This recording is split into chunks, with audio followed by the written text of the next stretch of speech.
एक स्कॉलरशिप जिसके तहत 2 लाख रुपए तक की स्कॉलरशिप मिलती है, इसके लिए ऑनलाइन अप्लाई चल रहा है और लास्ट डेट जो है ना इसका 15 नवंबर 2025 तक बढ़ा दिया गया है।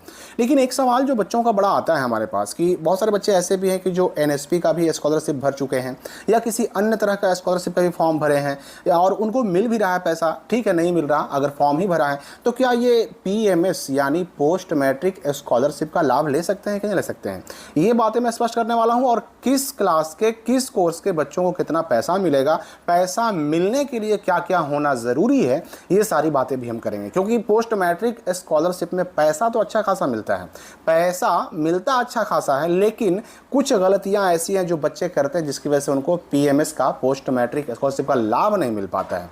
तो चूंकि अब डेट काफ़ी बढ़ा दिया गया है, वेबसाइट भी जो है ना कई सारे नए लिंक जारी कर दिए गए हैं, 15 नवंबर तक डेट कर दिया गया है, तो अब ना बड़े आराम से आप अप्लाई भी कर सकते हैं, इसका लाभ भी उठा सकते हैं। और सबसे बड़ी खुशखबरी तो ये है कि चाहे आप एकेडमिक ईयर 2025-26 के बच्चे हों या एकेडमिक ईयर 2024-25 के लिए आपने अप्लाई नहीं किया हो, दोनों एकेडमिक ईयर के लिए एक साथ ही अप्लाई चल रहा है। मतलब ये हुआ कि 2024 में आप जिस क्लास में पढ़ते थे उस क्लास के लिए भी अप्लाई कर सकते हैं, अभी 2025 में आप जिस क्लास के लिए पढ़ रहे हैं, जिस क्लास में पढ़ रहे हैं उस क्लास के लिए भी अप्लाई कर सकते हैं।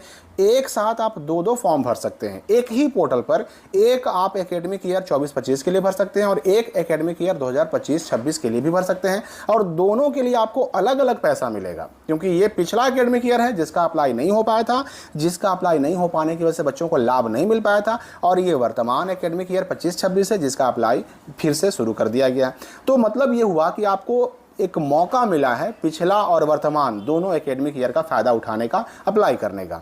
अब यहाँ पर ये समझ लीजिए कि पैसा कितना मिलता है। तो देखिए, पैसा मिलने के लिए जो है ना अच्छे खासे पैसे मिलते हैं। अब 11 क्लास से ये स्कॉलरशिप शुरू हो जाता है। बिहार में अवस्थित किसी भी आपको इंस्टीट्यूट में पढ़ना ये ज़रूरी है कि आप किसी भी इंस्टीट्यूट में पढ़ रहे हो, 11 क्लास से शुरू हो जाता है। अब 11 क्लास से आगे आप चाहे जिस भी कोर्स को कर रहे हो, जो भी पढ़ाई कर रहे हो, आप इस फॉर्म को भर सकते हैं, फ़ायदा मिलेगा आपको। अब है कि 11 में कितना, तो 2011 में, 12 में कितना, तो 2012 में। अगर बीए बीएससी बीकॉम पार्ट 1 में है तो भी 5,000, पार्ट 2 में है तो फिर 5,000, पार्ट 3 में है तो फिर 5,000, 15,000 हो गए ग्रेजुएशन में। अगर एमए एमएससी एमकॉम कर रहे हैं तो फर्स्ट ईयर 5,000 मिलेगा, सेकंड ईयर फिर 5,000 मिलेगा, 10,000 हो गया वहाँ। अगर आप आईटीआई कर रहे हैं तो 5,000 फर्स्ट ईयर, 5,000 सेकंड ईयर, वो भी हो गया आपका 10,000 रुपया। अगर आप डिप्लोमा कर रहे हैं 3 साल का या उसके समकक्ष इक्विवेलेंट कोई कोर्स कर रहे हैं तो 10,000 रुपये प्रति वर्ष मिलेगा आपको। अगर आप कोई तकनीकी कोर्स, जैसे में इंजीनियरिंग कर रहे हैं, मेडिकल में हैं, या फिर विधि प्रबंधन कृषि या कोई समकक्ष कोर्स कर रहे हैं तो 15,000 प्रति एकेडमिक ईयर मिलेगा। अब जाहिर सी बात है कि अगर 2024 एकेडमिक ईयर 2024-25 एकेडमिक ईयर के लिए अप्लाई नहीं किया, ये भी आपको मिला, और 25-26 एकेडमिक ईयर के लिए अप्लाई किया, ये भी आपको मिला, तो 15-15 30,000 मिलेगा। मतलब पैसे अच्छे खासे हैं, लेकिन नहीं मिलने के कारण क्या हो मैं आगे बताऊंगा आपको। ये जो पैसे का लिस्ट आया था ना कि किस क्लास वालों को कितना मिलेगा, ये 2023 में ही जारी किया गया था और इसी रेट के हिसाब से अभी तक मिल रहे हैं पैसे। तो इसमें जो है, अब अगर कोई भारतीय प्रबंधन संस्थान बोधगया से पढ़ रहा है तो 75,000 हर एकेडमिक ईयर में मिलेगा। अन्य प्रबंधन संस्थान जैसे कि चंद्रगुप्त प्रबंधन संस्थान हो, ललित नारायण मिश्रा आर्थिक विकास सामाजिक मिल रहे हैं पैसे। तो इसमें जो है, अब अगर कोई भारतीय प्रबंधन संस्थान बोधगया से पढ़ रहा है तो 75,000 हर एकेडमिक ईयर में मिलेगा। अन्य प्रबंधन संस्थान जैसे कि चंद्रगुप्त प्रबंधन संस्थान हो, ललित नारायण मिश्रा आर्थिक विकास सामाजिक परिवर्तन संस्थान हो, 4 लाख रुपये प्रति आपको एकेडमिक ईयर मिलेगा। अगर आईआईटी पटना से पढ़ रहे हैं तो 2 लाख एकेडमिक ईयर का। अगर एनआईटी पटना से पढ़ रहे हैं तो 1,25,000 हर एकेडमिक ईयर में मिलेगा। और एनआईएफटी या एम्स वगैरह में पढ़ाई करने वाले बच्चों को 1 लाख प्रति साल, और स्टेट एक्ट से गठित नेशनल लॉ यूनिवर्सिटी से पढ़ने वालों को 1.25 लाख प्रति एकेडमिक ईयर मिलेगा। ये पैसा मिलता है, ऐसा नहीं कि नहीं मिलता है। शर्तें क्या है कि बिहार राज्य का स्थायी निवासी होना चाहिए, आपका या तो एससी या फिर एसटी या फिर BC1 या फिर BC2, ये 4 में से कोई भी कैटेगरी का होना चाहिए, जनरल छोड़ करके। जनरल कैटेगरी के बच्चों को पोस्ट मैट्रिक स्कॉलरशिप का लाभ नहीं मिलता। इसके अलावा आपकी आय जो है, आय प्रमाण पत्र, वो 3 लाख से ऊपर का बना हुआ नहीं होना चाहिए, 3 लाख से नीचे का हो। अब 2 लाख हो, 2.5 लाख हो, 1 लाख हो, 1,20,000 हो, 1.5 लाख हो, यानी कि 3 लाख से नीचे का आपका आय बना होना चाहिए और आपको बिहार राज्य के अंदर अवस्थित किसी सरकारी संस्थान में या फिर मान्यता प्राप्त गैर सरकारी अगर संस्थान में भी पढ़ते हैं तो भी आप इस स्कॉलरशिप के लिए पात्र हैं। अब इसमें प्रक्रिया क्या होती है, जैसे ही आप फॉर्म सबमिट करते हैं ना, ये पीएमएस का फॉर्म सबमिट करते हैं, ये सीधे फॉर्म चला जाता है आपके इंस्टीट्यूट लॉगिन में। इंस्टीट्यूट अब आपका जो भी है, जिस भी संस्था में आप पढ़ रहे हो, 11 में हो, 12 में हो, बीए बीएससी बीकॉम पार्ट 1 2 3 किसी में हो, आपका जो कॉलेज है, इंस्टीट्यूट है, संस्थान है, स्कूल है, कॉलेज जो भी है, उस इंस्टीट्यूट के लॉगिन में चला जाएगा। अब इंस्टीट्यूट वाले क्या करेंगे कि उसको करेंगे वेरीफाई। इंस्टीट्यूट वाले वेरीफाई करते हैं। अब इंस्टीट्यूट वालों ने वेरीफाई किया तो वो चला जाता है डिस्ट्रिक्ट नोडल ऑफिसर के पास, यानी डीएनओ के पास।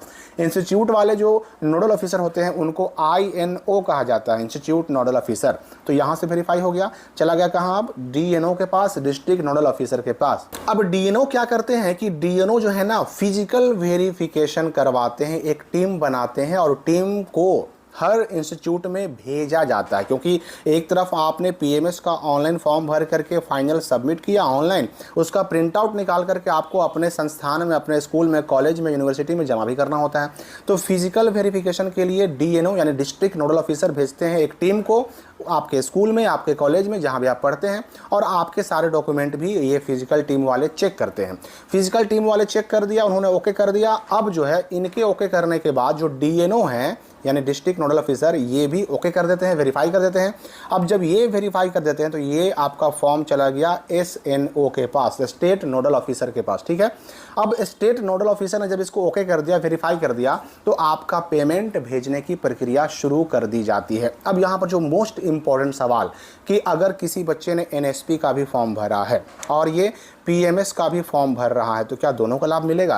देखिए, चाहे आप एनएसपी का फॉर्म भरते हैं, चाहे पीएमएस का फॉर्म भरते हैं, दोनों का फॉर्म भरने के बाद वेरिफिकेशन के लिए आईएनओ के पास जाता है, यानी इंस्टीट्यूट नोडल ऑफिसर के पास जाता है। इंस्टीट्यूट में वो आपके स्कूल में, कॉलेज में, यूनिवर्सिटी में कोई भी टीचर हो सकते हैं, ठीक है, उनके पास जाता है, उनको लॉगिन करना पड़ता है अपने कंप्यूटर पे और वो फिर वेरीफाई करते हैं, ठीक है। तो अगर किसी आईएनओ ने, आपके स्कूल के, कॉलेज के टीचर ने एनएसपी वाला भी आपका वेरीफाई कर दिया, पीएमएस वाला भी वेरीफाई कर दिया, अगर दोनों पास कर दिया आपके इंस्टीट्यूट से, आपके इंस्टीट्यूट के नोडल ऑफिसर ने, तो दोनों का पैसा मिलेगा। लेकिन अगर मान लेते हैं कि आईएनओ ने एनएसपी को तो वेरीफाई कर दिया, पीएमएस को रोक दिया, या तो इसको पेंडिंग में डाल दिया या फिर इसको रिजेक्ट कर दिया, तो आपको केवल एनएसपी का पैसा मिलेगा, पीएमएस का नहीं मिलेगा।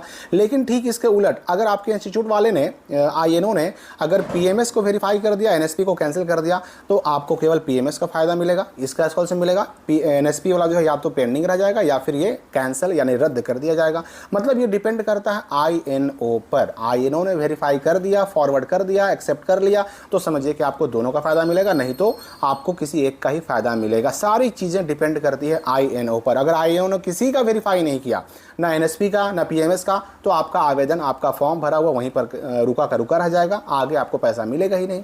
अब जो इसके अलावा जो अन्य तरह के स्कॉलरशिप आते हैं, अब चाहे वो एसबीआई का स्कॉलरशिप हो या फिर एचडीएफसी का स्कॉलरशिप हो या फिर वो जो है ना महिंद्रा का स्कॉलरशिप हो, अलग अलग तरह के जो रिलायंस वगैरह का स्कॉलरशिप है, जो स्कॉलरशिप आते हैं, उन सब में कहीं ये टर्म्स एंड कंडीशन में लिखा हुआ नहीं होता है कि भाई आप एक ही फॉर्म भर सकते हैं। उनके साथ टेंशन नहीं है। टेंशन किसके साथ है?